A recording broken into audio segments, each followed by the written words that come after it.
I consider Phantasmagoria by Ian Daniels and the Tarot of Vampyres to be more than an art deck, despite some, let's call them, artistic exaggerations.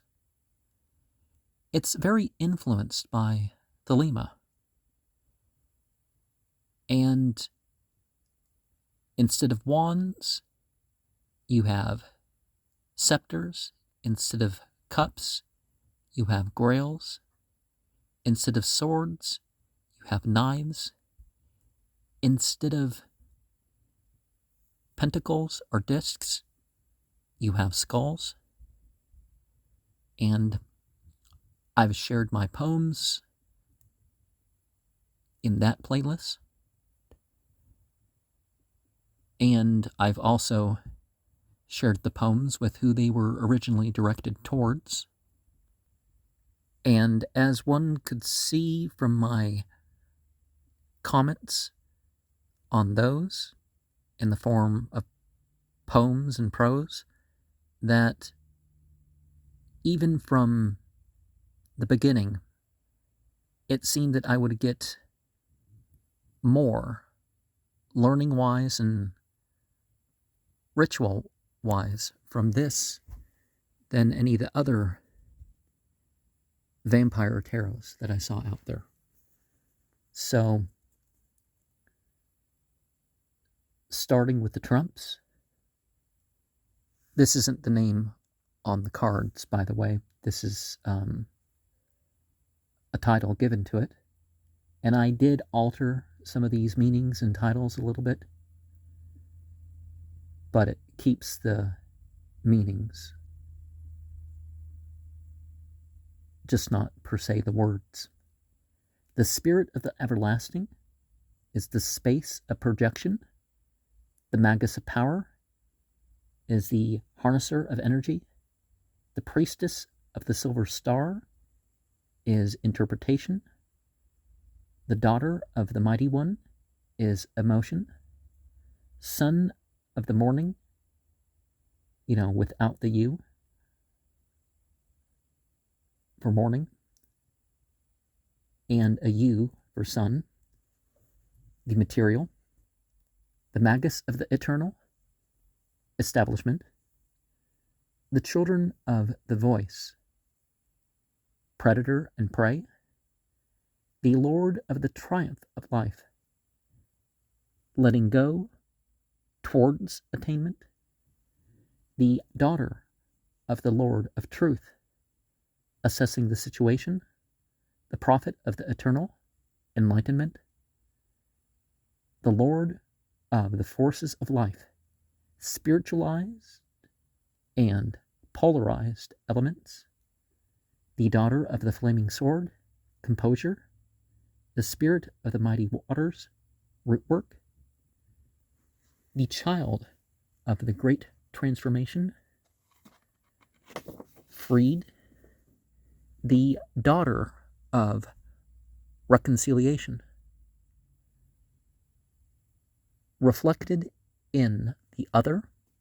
The lord of the gates of matter, misrepresented. The lord of the hosts of the mighty, reevaluate.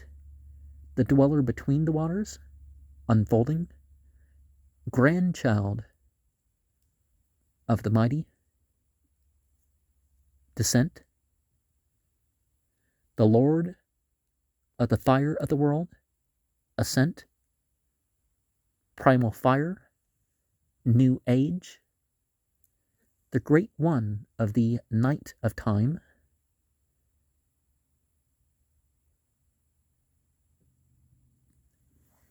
dynamic contentment. The ace of scepters, vitality. The two of scepters, persistence. The three of scepters, expansion. The four of scepters, arrangement. The five of scepters, competition. The six of scepters, received. The seven of scepters, confidence. 8 of Scepters, excitement. The 9 of Scepters, inspired. The 10 of Scepters, pressured. The Lord of Scepters, provoking. The Queen of Scepters, captivating. The Prince of Scepters, daring. The Daughter of Scepters, optimism. The Ace of Grails, sensitivity. The 2 of Grails, partnership. The 3 of Grails, gatherings. The 4 of Grails, caring. The 5 of Grails, stagnation. The 6 of Grails, innocence. The 7 of Grails, enchanting. The 8 of Grails, addiction. The 9 of Grails, resolution. The 10 of Grails, self-esteem. The Lord of Grails, dreamer. The Queen of Grails, medium. The Prince of Grails, romantic. The Daughter of Grails, adorable. The Ace of Knives, differentiating. The 2 of Knives, stability. The 3 of Knives, forgiving. The 4 of Knives, tolerance. The 5 of Knives, negativity. The 6 of Knives, solving. The 7 of Knives, strategy. The 8 of Knives, dissolving. The 9 of Knives, suffering. The 10 of Knives, regaining. The Lord of Knives, theorist.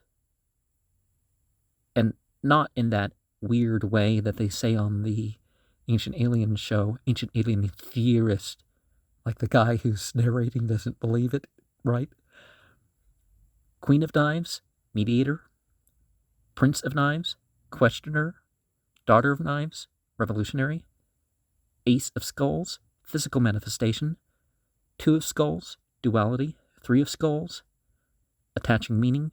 4 of Skulls, securing. 5 of Skulls, breakdown. 6 of Skulls, methodology. 7 of Skulls, harvest.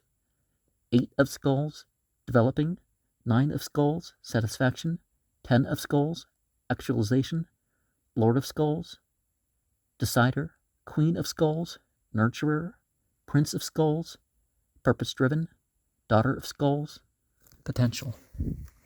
And it's important sometimes to put things into one's ritual journal.